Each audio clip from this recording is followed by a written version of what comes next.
Well, tell me, mama, what's going on? Tell me, darling, what's going on? Welcome back, everybody. Episode 12 of the Bacon and Egg Show. July 3rd, 2020. We're just past the halfway mark of this awesome year. It's one for the ages. One for the ages. I don't know. In a couple years, we might not remember it, but for now, it's a pretty memorable year at least. But yeah. Jay, what's going on? You had a good week. You ready for Independence Day this weekend? And yeah, man, it's as good a week as we could have. Just trying to figure things out at work with the pandemic and making changes all the time, just like everybody else. But we got a lot of good stuff to talk about today, man. I'm looking forward to this show. It's going to be a good one. Absolutely, man. Yeah, we have a lot to hit on, which still just I'm always amazed. We're 12 episodes into this in the middle of a pandemic. There's hardly been any actual sports that is, and oh no, I'm so excited to talk about it, man. It looked like you fell frontwards over the desk there, but we got you. Hey, I'm just so excited to talk about something other than the pandemic. It's. Yeah, well, that's what's crazy is like what I was saying is like we're 12 weeks into been in a lot longer than that, but 12 weeks of this show without hardly really any sports action happening, and that there's still so much to talk about. We're getting closer to actual sports here in the United States, but that's something that we're going to discuss a little bit of. So let's get into the cup of coffee here. Probably the biggest non-pandemic related domestic story,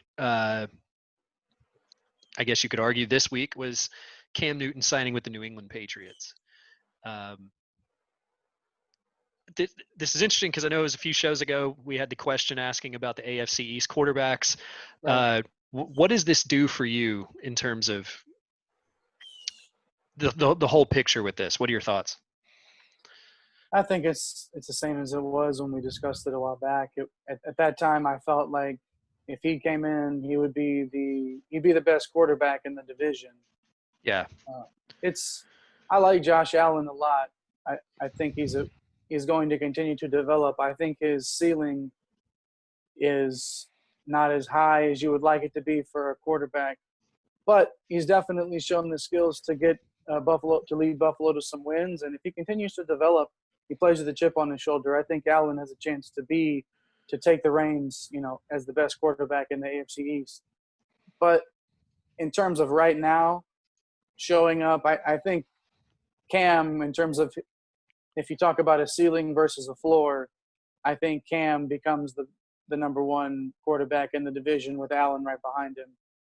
And then whatever combination of Tua or Fitzpatrick or the unknowns. Bernie basically. Kosar, whoever they decide to drag off the street. Bernard Kosar. His son, right? Yeah, exactly. But it doesn't really change much for me in that division. I think Buffalo they are still the betting favorite, and I think that's well deserved. But I think Cam instantly becomes the best quarterback in the division. Well, that's interesting. I mean, do you think that Buffalo remains the favorite in the AFC East with this? I guess kind of the big question with New England was, obviously how do you replace Tom Brady? But the defense was pretty solid. They still have some of those weapons on the outside. And you know how Belichick and Josh McDaniels and all them are with finding weapons and finding ways for that offense to work. Sure. So, do you still feel Buffalo's the favorite now with Cam Newton in New England still? Yeah, I do. I'm still on that Buffalo train this year. That's with respect to Cam Newton's ceiling. I'm not saying that he's going to come out, and I don't think he'll play at an MVP level like he has done in his career before. But I do think that if Cam Newton plays to his ceiling and is healthy, that maybe the Patriots win 10 games and sneak in to that division title. But I don't see that happening. I think, or at least not being enough to beat Buffalo. I think Buffalo's in for a special season because I do think Josh Allen does take that next step forward. Yeah. So and that might contradict what I said earlier about how I rank the quarterbacks, but I still think that with Buffalo's entire team, with that defense and what they're bringing back and what Allen's going to continue to do to develop, Buffalo's still the favorite for me. So an interesting thing with this is that, with signing Cam Newton, they haven't, obviously it's the Patriots and Belichick and the way that they operate, but they haven't outright said that that he was signed to be the starting quarterback Right. in New England. Do you think obviously they're going to say all the things like we like Stidham and, we like what we have in Air Hoyer and all that kind of stuff. And it's going to be a true quarterback competition. Is this going to be a true quarterback competition? Who wouldn't love having that in your locker room? Air Hoyer, all day, baby. All day. Yeah, that was the greatest 4 interception playoff performance I think I've ever witnessed was that when he led the Texans to that crushing defeat to the Kansas City Chiefs, that wild card round. That was great. Oh, memories. That brings it back. But I think that I'm sure that they told Cam, well, you're going to have to earn it. I don't think you take the time to bring in, unless he shows up and he's all over the place and he's out of shape, which I don't feel like he will be. I think Cam will be ready to roll. He has a point to prove, and he'll be ready to go. But, again, it's the ceiling. It's his ceiling versus the Bills' ceiling, and I'm still on the Bills' train there. But, I'm anxious to see how this develops and see what Bill Belichick does with him, because I think if he's healthy and he can have Belichick and McDaniels in his ear all the time sort of guiding him along, we could be in for something special, if it turns out how the Patriots want it to. But I just don't know if that's going to happen. Yeah, they've done a pretty good job with these kind of reclamation projects over the year, where it was like, I think it was Corey Dillon they signed, and he was fantastic. Yeah. Randy Moss, they got these guys kind of after they were kind of thrown to the scrap heap a little bit, and they were electric when they got to New England. I'm fascinated because Cam brings a completely, a pretty different skill set than what Tom Brady had there. Granted, Brady has some other skill sets that are different from Cam Newton's, but it's going to be fascinating to see how they work if obviously he wins that starting job. How do they build that offense around him with all those pretty good weapons that have done really well over the years? He's got a lot of versatile players around him there. It's going to be really interesting to see. I don't think they can rely on Cam Newton to be anything other than what Tom Brady was good at, though. If you're asking Cam Newton to get to rush for 600 yards and 5 touchdowns this year, you're probably not going to be in a position to be successful. So I think if New England's going to be successful, it will be because they allow Cam Newton to be good at the things that Brady was good at, like staying in the pocket, making quick reads, being able to check to the right receivers in the right coverages when you recognize things. And Cam Newton's not Tom Brady in that regard, but he's not a slouch, and he will be able to get them in and out of plays. And I'm telling you, man, the ceiling for this team is huge with him if he's healthy. I truly feel that. But again, just not sure if it's going to happen. So on that note, we'll wrap up the Cam Newton talk with this question here. Does this put them in contention? I know I think we're on the same page about Buffalo kind of being the favorite in that division, but if it does, that ceiling, that potential ceiling for New England, put them up there with Baltimore and Kansas City for the top of the AFC, or are they just not? Or are they just the next level down? For me, they're a fringe playoff team. So whatever that means, in New England, if you get New England into the playoffs, all bets are off at that point, So if I don't know if I would necessarily slot them into that tier of teams quite yet, but do I think they can make the playoffs? Absolutely. What about you? Are you? No, for sure. I think the fact that by just kind of the nature of the division, that Miami's not there yet, the Jets aren't there yet. If either Miami or the Jets are going to get there, but they're just not at that point. If Buffalo lives up to expectations, they're going to be a force to deal with in that division. But I don't think it's beyond the realm of possibility, which is crazy talking about the New England Patriots this way, to win 10, 11 games and finish second in that division and be a wild card team getting in. Yeah, I mean, I think if Cam is fully healthy and they build that offense to operate around him, and we'll know early on, obviously if he stays healthy throughout the season, I do think that given how we've seen him perform, he's an MVP, a previously, crowned MVP of the league. If he puts it all together and they build around him, I do think they can be up there with Baltimore and in Kansas City. I mean, maybe just a notch below, but I think that they, like you said, they get into the playoffs. Belichick and that crew is all bets are off. You wouldn't put anything past them. Yeah, the ceiling's there. Absolutely. Yeah. I'm with you on that. The ceiling is this. That's the ceiling. I mean, they can compete at that level. That's what I feel like their ceiling is now. But and maybe is that just because of Cam Newton? Well, there's a lot of things that go into that. But Cam Newton being in the mix with Bill Belichick and Josh McDaniels and everything else that they have going on there, that's, of course, yeah. I think that's the ceiling. Sure, they could end up there by the end of the season. Who knows? Well, let's keep it in the NFL here for a second. Some news happening today that, kind of this week, that might, by the time this hits your screens, might have already been decided. But the Washington NFL franchise has announced that they're going to go through a thorough review of their team name in light of everything that's been going on around the country with the George Floyd murder and the protest and these kind of, bringing down of these institutions.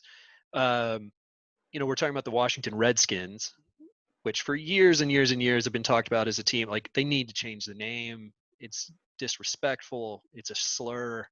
It's got to go. But it took the sponsors, FedEx and Nike and everybody around, basically saying, like, Nike in their case took all the Washington merchandise off of their website.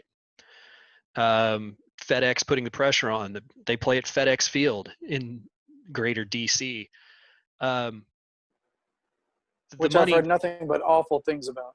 And truly, yeah, I heard it's one of the worst stadiums in the country. Yeah. It's miserable, but that turf has destroyed a lot of players' careers too. I mean, ask RG3 about playing on that turf there. But anyway, so like the money is finally pressing the issue here. Any thoughts on this, Jay? This is overdue, right? This should have been done years ago. Yeah, the fact that they say, well, in light of the recent events, the recent events is what's making you take a look at the name of your franchise. Just the recent events, not the years and years and years of people telling you that it's not a good idea to have that as the name of your franchise anymore, like, or to a point in time where that's no longer acceptable. Yeah, the various Native American groups that protested the franchise and have written letters and have done over and over about how disrespectful it is. Like, now it's, no, it's in light of the sponsors saying we're not going to send you money anymore, kind of thing, right? Exactly. That's all it is. Follow the money, man. That's, a lot of these companies during these protests and during everything that's been going on have had to make financial decisions on how to approach everything. Make no bones about it. Many of these companies made these decisions because it was the right thing to do financially, and I do not blame them for that. But you're looking at a franchise now that is going to lose money, and they can't afford it. So, I mean, it's just frustrating, and just having to discuss this still in 2020, the fact that this hasn't been done yet is ridiculous to me, but hopefully this is the tipping point. Yeah, I agree. It's just kind of amazing that it's taken this long. But it's a good thing that it's finally happening. So we'll see. They apparently they could have a new team name and everything done before this upcoming season. So we'll see how that goes, but just something to keep an eye on.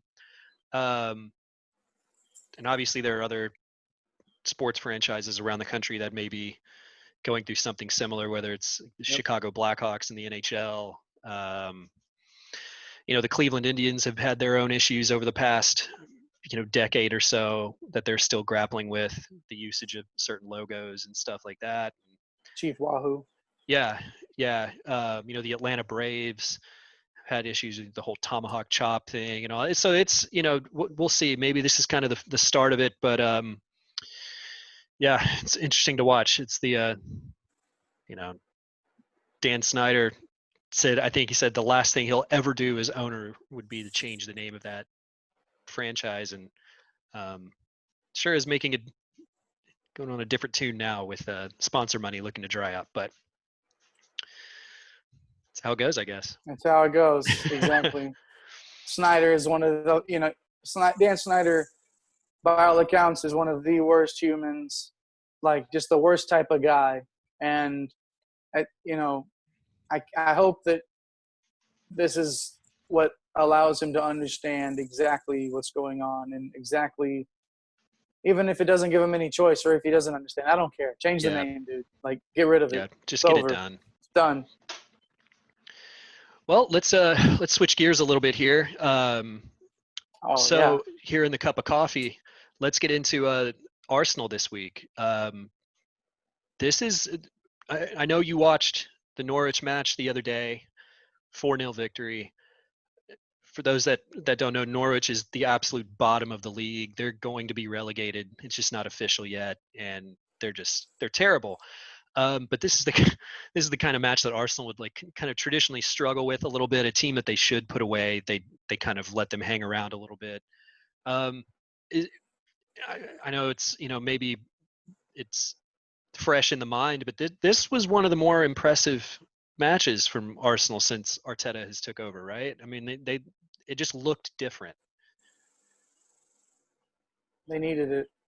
Boy, did they need it. It was one of those things where I'm thinking it's exactly going to be one of those games that you described where it's like Arsenal get up early, go ahead 1-0, and then, something silly happens and they give away a one that they shouldn't. And then they have to fight late in the match to pull one out and get to earn the 3 points. And it was definitely not that type of a match. It was from the opening whistle. It was a domination. It was the type of domination that Arsenal need to continue to have against teams that they should dominate like that. And it was a great showing. Got some players on that hadn't played in a while or hadn't played at all. And some good stuff happened for the squad, So it was definitely a victory that they needed, and I hope it is a corner turn for them to realize their potential. Yeah, and so kind of this week there's been a lot of positivity around the club, with not just now 3 straight wins, 2 in the Premier League and 1 in the FA Cup to advance to the semifinal. So there's been some positivity, not just on the pitch but off it. Bukayo Saka, the young budding superstar that came up. He's been with Arsenal since he was 7 years old, I believe, 7 or 9 years old. But it's how long he's been with the club from the youth setup all the way through. I think he's 19 now. I'll have to double check that, but he's become kind of an indispensable player for the team this season, and he's just incredibly promising. But was entering the last year of his contract, and one of the more urgent things that needed to get done was to get him re-signed, which they did do, and got him signed to a 4-year deal. I know some people complained about the length of that deal, but I don't know how this doesn't benefit everybody involved. You get him locked up for, I know they're gonna have to revisit this in a couple of years, but if he doesn't pan out the way that you think he will, well, then you're not on the hook as bad. So I think it's a great signing. I'm glad they got it done, because he's going to be kind of one of those cornerstone players for the next, hopefully for a long time. Very glad that they took care of this already. He's one of those players that if you can build around this guy, and he's an Arsenal man. He's been, like you said, from Jump Street in the youth program, and he's come up all the way through it. And that's the type of person that can turn around the club with the momentum of the fans and being the Arsenal guy and having the energy and the consistency that he has been playing with now over the last few games. It took, he needed a fire lit under him. It seemed like at one point he's come through and had some really nice matches. And I think it's a great idea. It was a great idea for them to lock him down. I don't mind the length of the deal at all. I think it's with his age to be able to pay him for 4 years and lock him up. You're really hoping that this is his floor right now, and we're going to see the continued development. That the ceiling is yet to come. Yeah, absolutely. And I think you hit on a good point about someone coming up through the youth ranks that way, and the passion and the just the give a shit factor that they have, because it's it's something that's so near and dear to them. When you compare that to the situation with Mesut Ozil, who's the highest paid player at the club, and we'll revisit that in just a second, or get more into that in a second, but he's highest paid player at the club and just could not be more apathetic, which he hadn't even been since the restart of the Premier League. Mikel Arteta hasn't had him as a starter or brought him off the bench for a single minute. He's the highest paid player in the team. And a guy that could, on his day, can still provide something when he cares. But just to see that change in attitude in players on the pitch, go from players looking like Mesut Ozil with their, heads down and slumping around and just look like they don't care, to someone like Saka who cares. It's just you would think it'd be such a simple thing, but you can tell the difference. That shit is contagious, man. Moping, like just his body language is so awful all the time. Even when he does things that are, the caliber of a player that he is and fulfills his true potential. Like,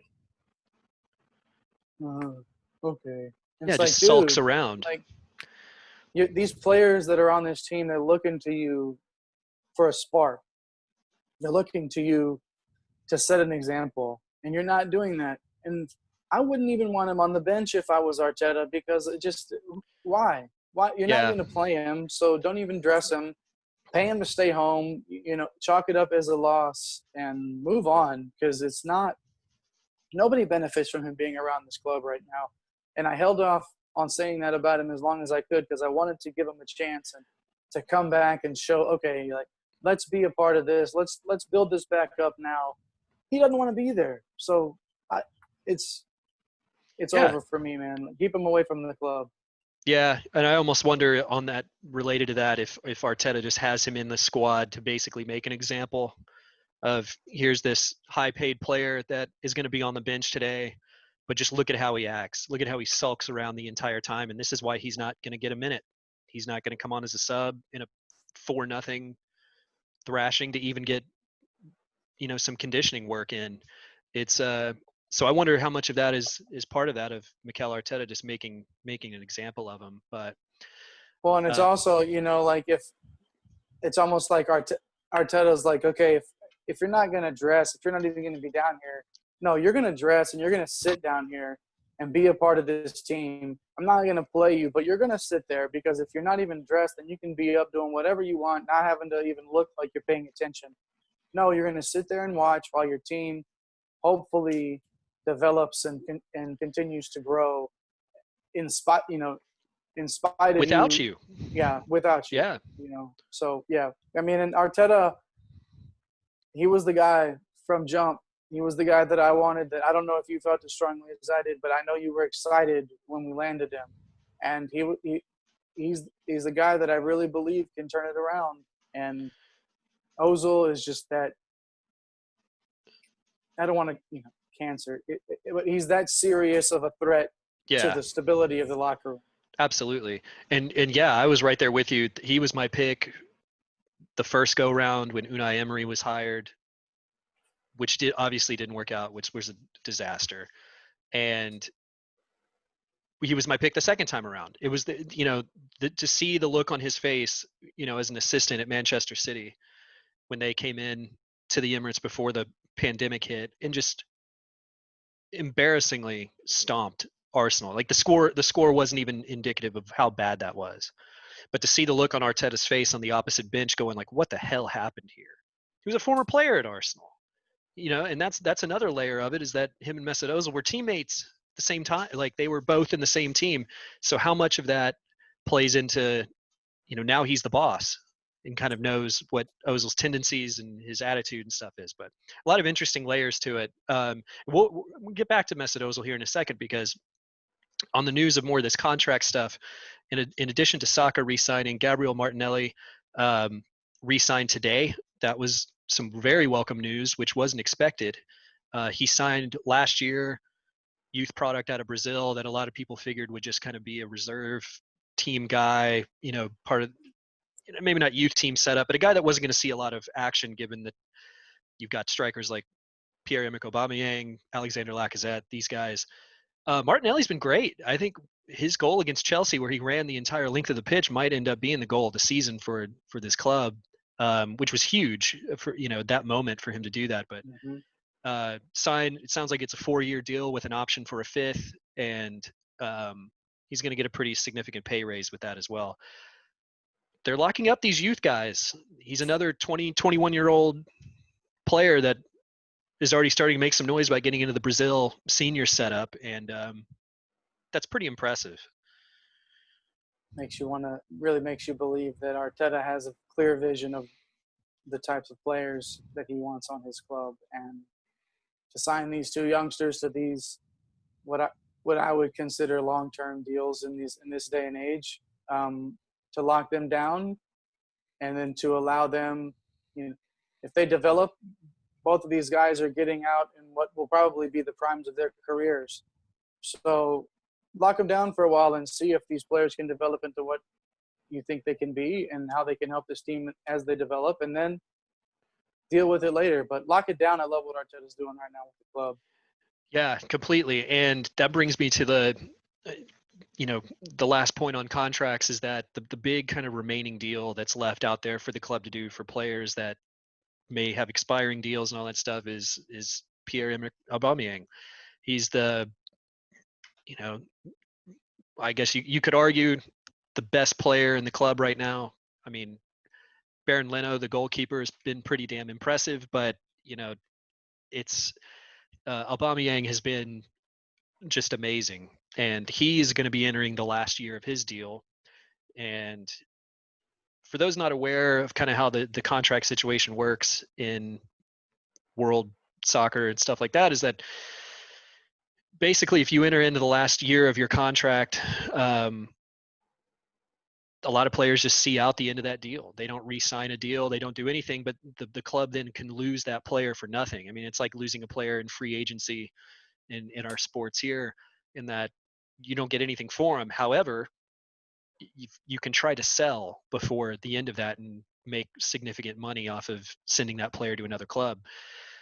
So that kind of leaves Arsenal with some complicated decisions to make here. Do you sell someone like Aubameyang at this point to try to cash out in the middle of a pandemic? Do you risk going in the last year of his contract and losing him for nothing? Or do you pay him and give him what he wants? He's in his 30s now. He's starting to turn that corner in terms of age. But I was looking through some numbers, and it's been kind of interesting given like the kind of lackluster performances of the team, and where they're not at the standard that we all have seen and want them to be at, obviously. So it gets kind of lost in there. But the Norwich match, he became the fastest in club history to 50 goals. In 79 appearances, he has scored 50 goals for the club. 51 now, technically, because he scored 2 in the Norwich match, Right. which is faster than Thierry Henry did with the club, faster than what Ian Wright did with Arsenal. So he is the fastest in club history. Extremely impressive to be able to do that. Faster than Sergio Aguero, who scored a lot of goals in the Premier League for Manchester City. But the stat that stuck out the most to me is Aubameyang leads the league in most points won. And I know in the last show we talked about, Liverpool's title win. What does that kind of mean? How do you win that? You play everybody in the league twice. For a win, you get 3 points. For a draw, you get 1. You get 0 for a loss. He is responsible. Aubameyang is responsible for more points won than any other player in the league. He is responsible for 39 points off of those 51 goals.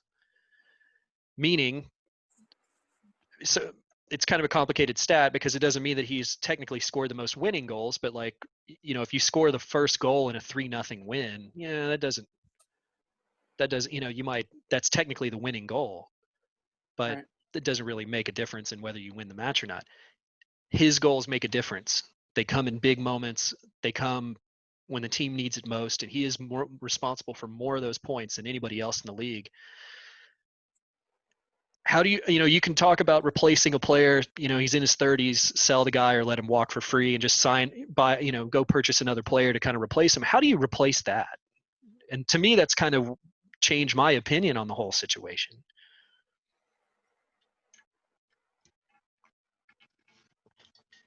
I would have said,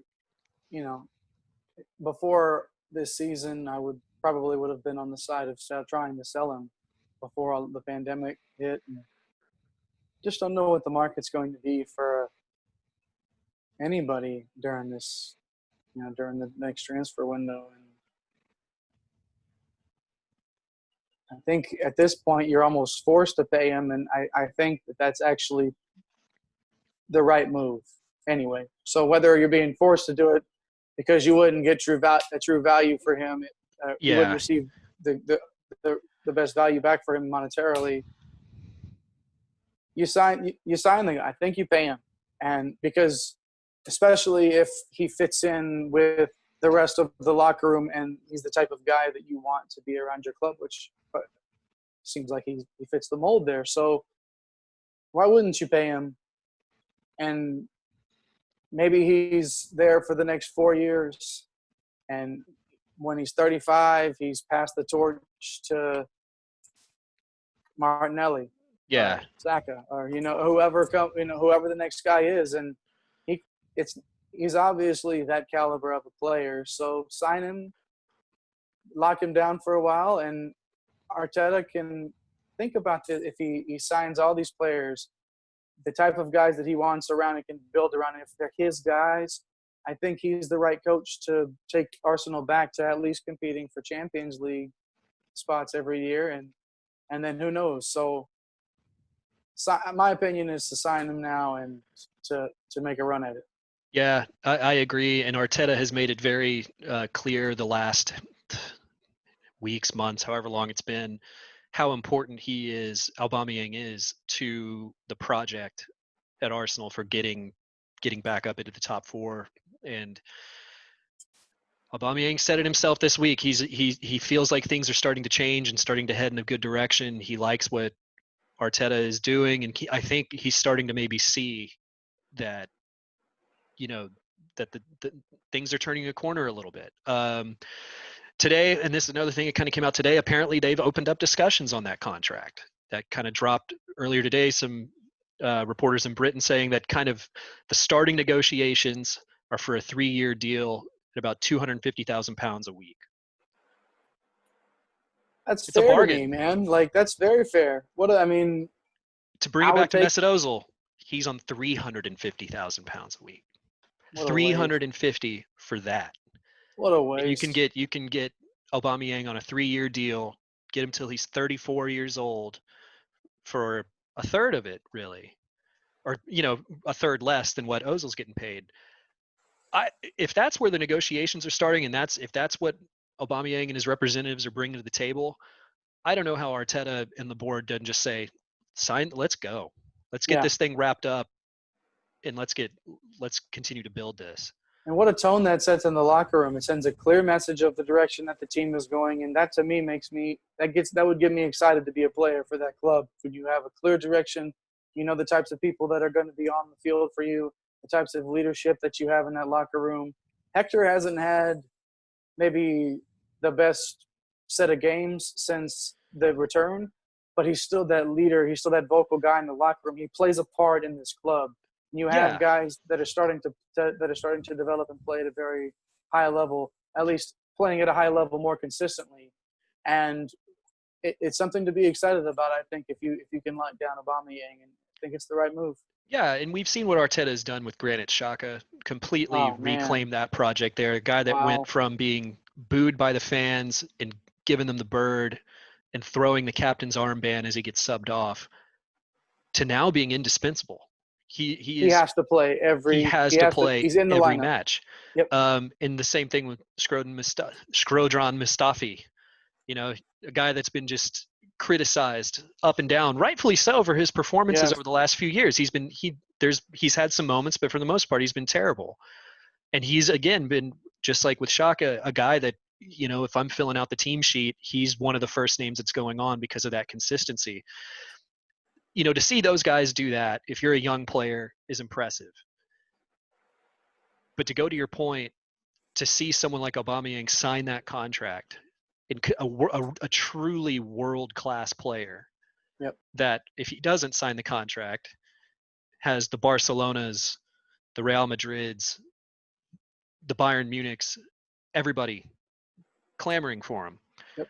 To see a player of that caliber basically say, I'm bought in on this project, like I believe in it and I'm buying in on it, it's got to be a boost for everybody.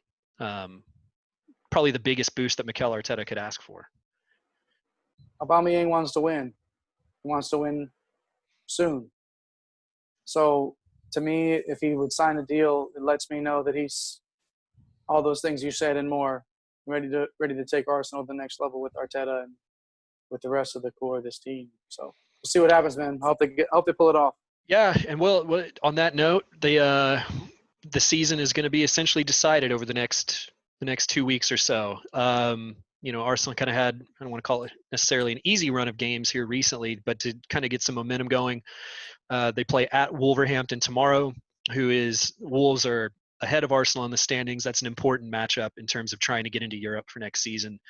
Then it's Leicester City, at Arsenal, at Tottenham, and then Liverpool, who got thrashed by Manchester City yesterday. The hangover after winning the championship. Yeah. That's not an easy 4-game run there. All teams that are near or ahead of Arsenal in the standings, with 6 to go, this 4-game stretch here is going to be pretty decisive. I think you got to get a couple of wins out of this if you want to continue this.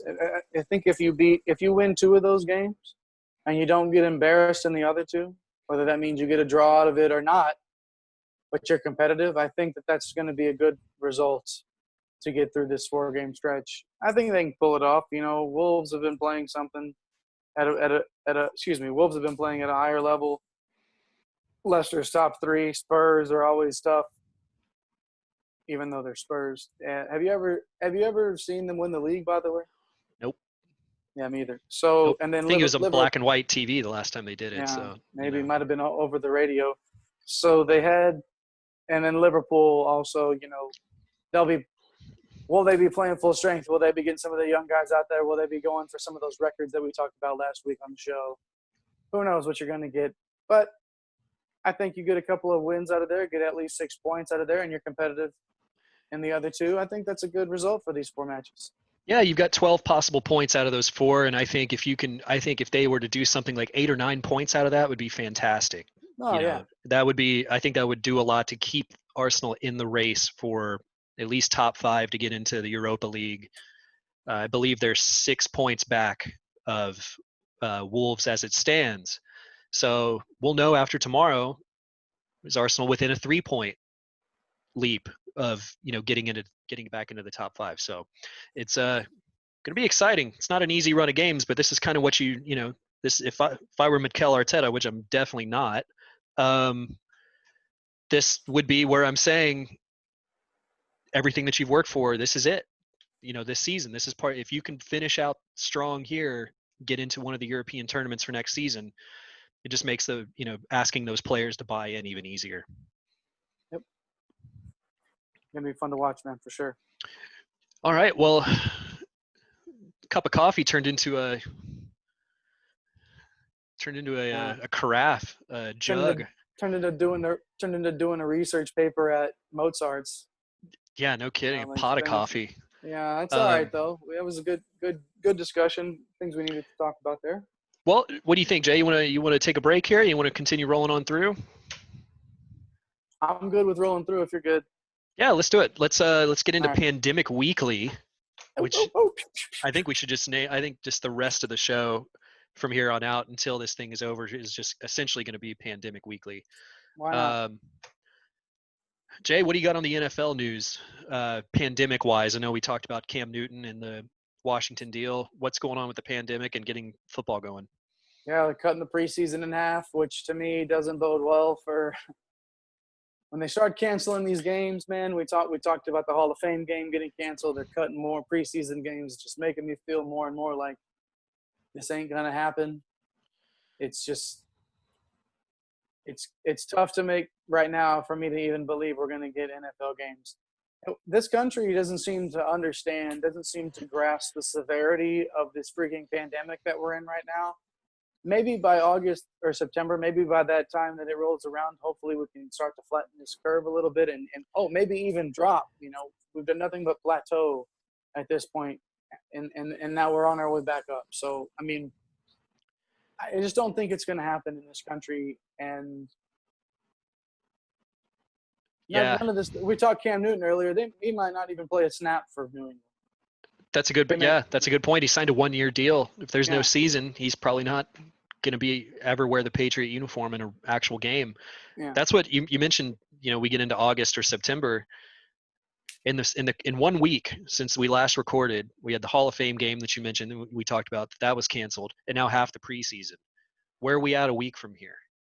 Yeah. Do they just is the preseason completely gone? By the time we get to August, have they said, well, you know, the first 4 weeks of the season are going to be, you know, it's going to be a 12-game season or something?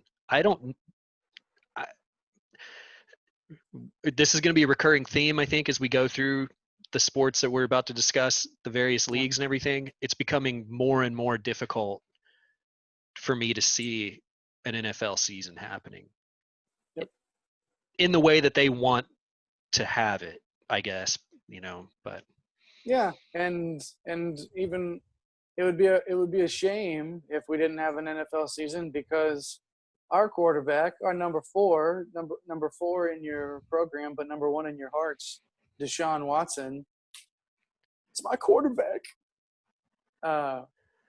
He actually lobbied earlier this week for the Texans to maybe bring in Antonio Brown. Wouldn't it be a shame if we couldn't see that?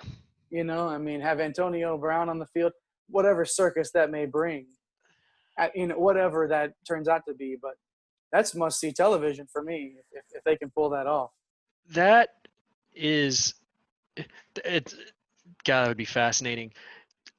You know, in like a pure football sense, you go, okay, well, you lost DeAndre Hopkins, you know, traded him away. Which I'm still not happy about, but it happened. Nope. Yep.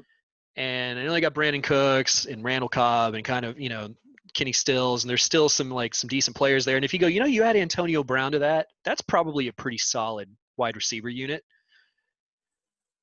You know, it kind of eases the footballing pain of losing Hopkins a little bit, you know. Yeah. But then it just makes me wonder, you know, the part of the reason apparently that Hopkins was shipped out of town was because of him not getting along with Bill O'Brien. There being like a clash of personalities there. They're not going to – Antonio Brown? Dude, let's just do it. Let's just sign him and get him in the locker room and see what happens. If it blows up, it blows up. You ship him out. Who cares? Don't get me wrong. I'm all about it. I hope this happens. Like, this is reality. Like, this is – I hope this happens. But it's just, how can you on one side say, okay, Hopkins, you know, we didn't get along and personalities clash, but he's the best wide receiver in the league, and then you bring in the Antonio Brown circus that – what was it? The Saints brought him in for a tryout or something like that, and he just completely blew that up by tweeting things out, do all this stuff while he was at the Saints facility. And like, the guy's a sideshow. He's a great player, and I know he's got some off the field legal things that have been discussed, and we'll see how that plays out. But who doesn't? Yeah, we're all, you know.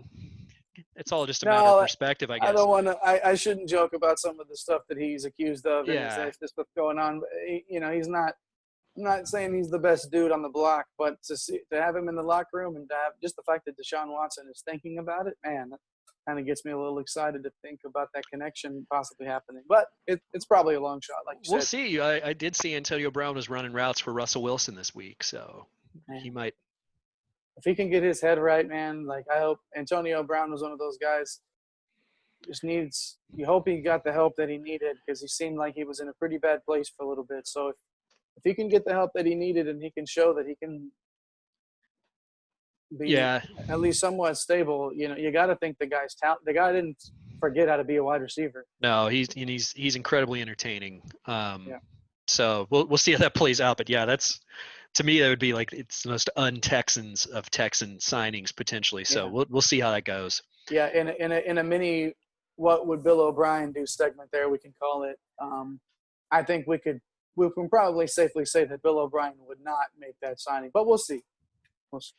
Yeah, I don't know. Without delving too much into like this, I think it's a good side conversation to have, as this kind of plays out. But like, I wonder how much Bill O'Brien, you know, has changed over the last however many months. Well, I mean, I think we've all been pretty impressed with how he handled the George Floyd situation Yep. with his team, and it seems like they've really kind of come together the way that he said he's going to kneel with his players for the anthem. And I wonder how much, I almost am curious if it's one of those truth serum type things where if you gave Bill O'Brien the truth serum now and asked him if he could have handled things differently with the Hopkins situation, knowing what he knows now and like the attitude that he might have now as opposed to months ago, would he have done things differently? I'd be curious to know that. Like, if, how much of it was him just trying to be, the alpha and all this kind of stuff and not connecting with these guys as much as he probably is now. I don't know. It's interesting. And I wonder if that plays into something like giving someone like Antonio Brown a shot. Good, man. I don't know. We'll see. I think the Texans could win anywhere from 6 games to 10, 11 games this year. The spread is that wide in my mind. So it's just Bill O'Brien is a stack of dynamite, and you don't know whether or not he's going to explode. And I think we know that he always will. It's just a matter of how late into the season. So Yeah. it's something that'll be interesting to watch, man. And hopefully we can find a way to be able to have games so we can see some of these stories actually come to fruition, as opposed to us just speaking in fantasy Imagining it. dreamland, imagination land, or whatever you want to Where the call Texans go 15-1 in the regular season and it. breeze through the Yeah. playoffs to the most dominant Super Bowl win that anybody's ever seen. What a season. Toro Queso gets signed to be the kicker in week 17 and goes on to kick, the game-winning. Turns out that he's a great kicker, and he kicks the game-winning kick in the Super Bowl. Where has that guy been? Have you heard from him lately? No, man. I mean, I think the pandemic's just got everything screwed up. Travel bans in Texas and all that kind of stuff. I don't know. Yeah. The guy didn't have a cell phone, so I have no clue what. Yeah, he really didn't have any social media either. The guy's just off the grid. No, you just hope to see like his name like carved in a bar or on like a wooden post or something somewhere. You go, oh yeah, all right. Well, he's been around a little bit, but Toro Queso was here. yeah. WUZ was here. Yeah. Well, hopefully he'll show up one day. We'll have him back on the show as we get closer to maybe a football season. But I have no doubt that he'll be back on the show. Oh yeah. One day. Oh yeah. He'll be back. He's respecting my space right now. Our space. Right. That's now. okay. That's fine. What a guy. What a guy. Well, let's move on here. Let's go to MLB. Let's talk some Major League Baseball. A pretty eventful week as baseball has decided to come back. Players are opting out of rejoining this 60-game Major League Baseball season.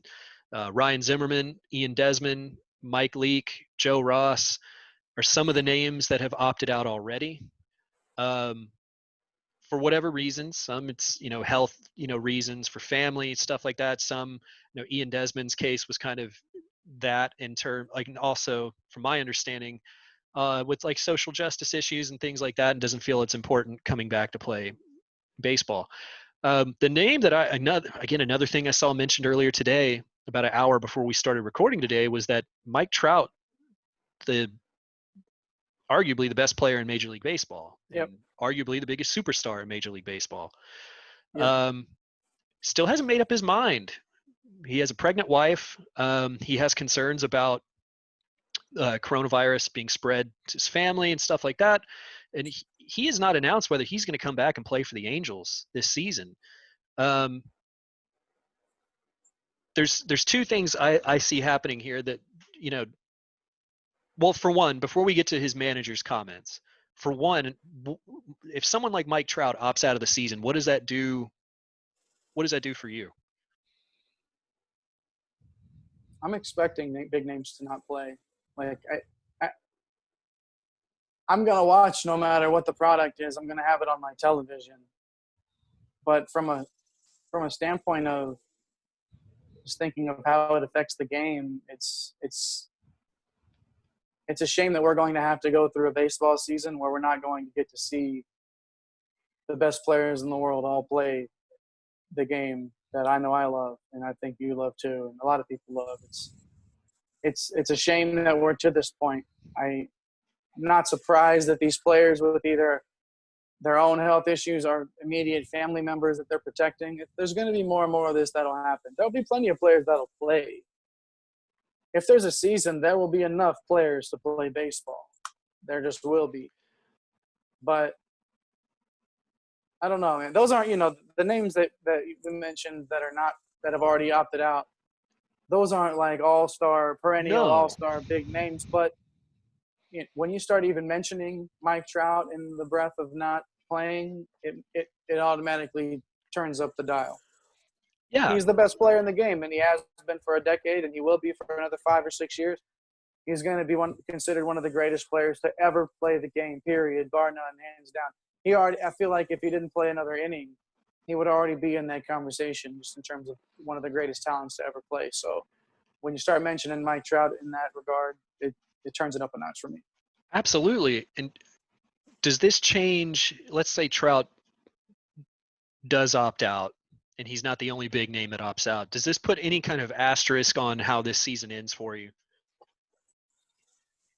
I think it's going to be harder to win a championship in something like this. I think you win a ring. For me, you win a ring. You found a way to whatever odds were there.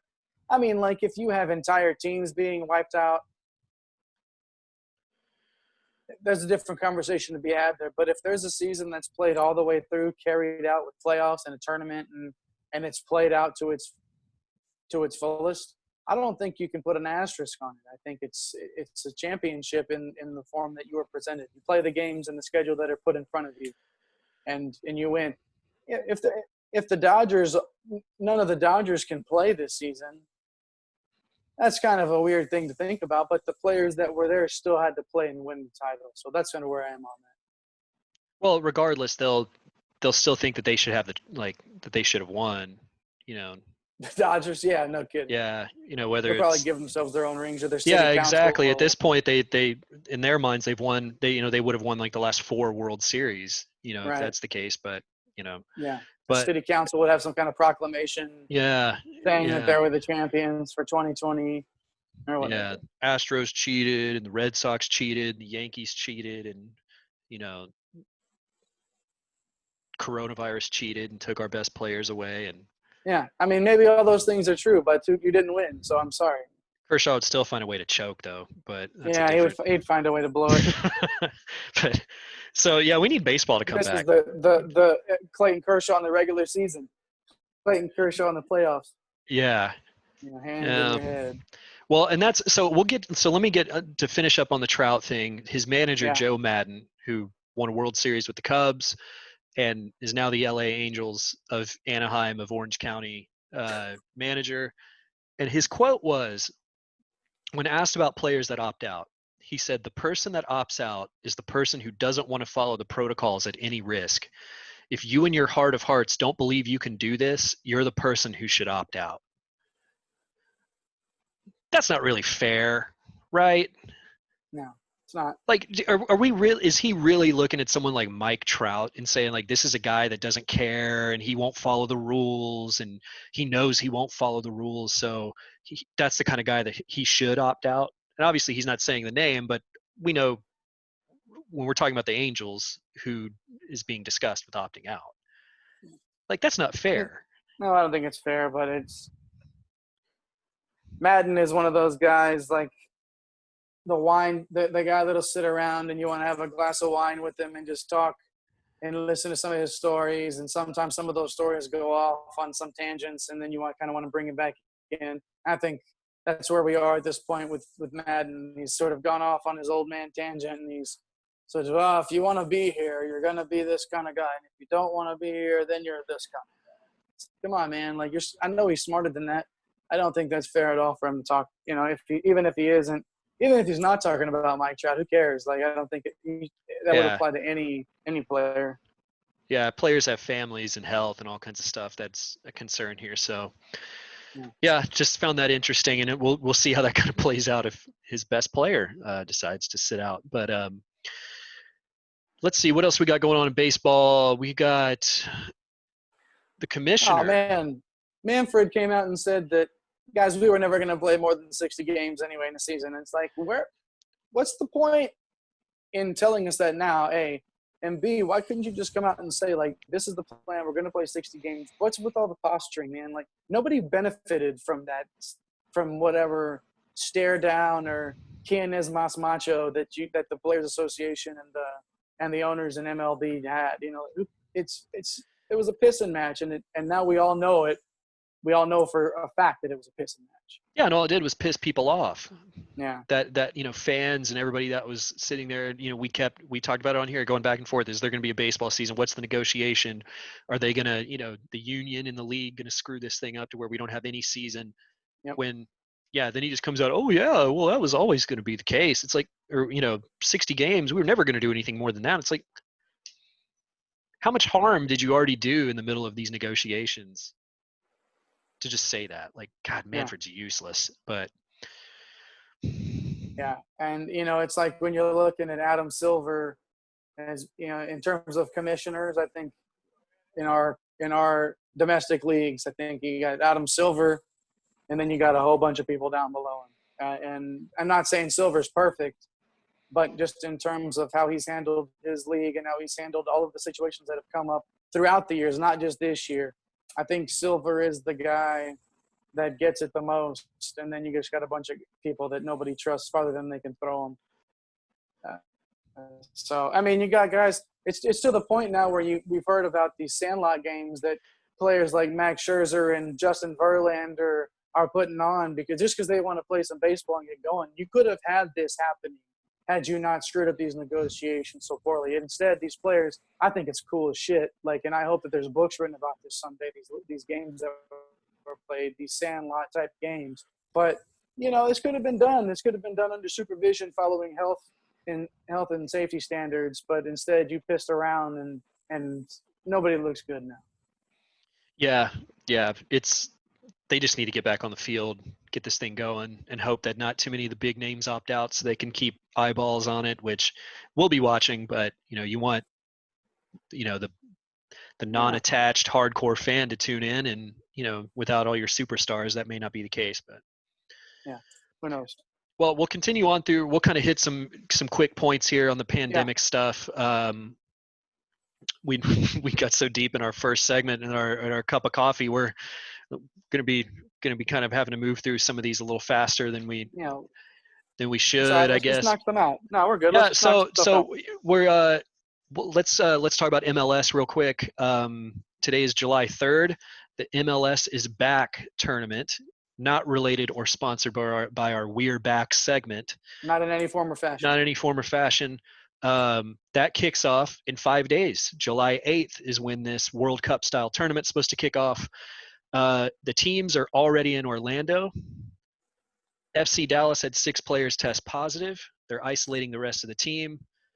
Columbus Crew had positives after getting into the bubble in Orlando. The Dallas ones were different. That was before getting into Orlando. So FC Dallas had some kind of contact with COVID prior. Not surprising given the state of things in Texas, but I found it interesting that the Columbus Crew players, I don't have the number here in front of me, but there was a few of them that tested negative going into Orlando, into the bubble, have now tested positive. Is this discouraging? Yes or no before 5 days from kickoff, or does it really even matter at this point? Well, it's very discouraging for me because it just seems like how many times is this going to have to happen? How many more people are going to have to be affected by this before you? It's like these leagues have certain thresholds that they're willing to cross, but once we reach a certain mark, then we're going to pull the plug, or then we're going to shut it down. They're extending things out, and I get it. It's a business. They're trying to extend this stuff out as long as they can, prolong the possibility that they might be able to have a league. that's fine. But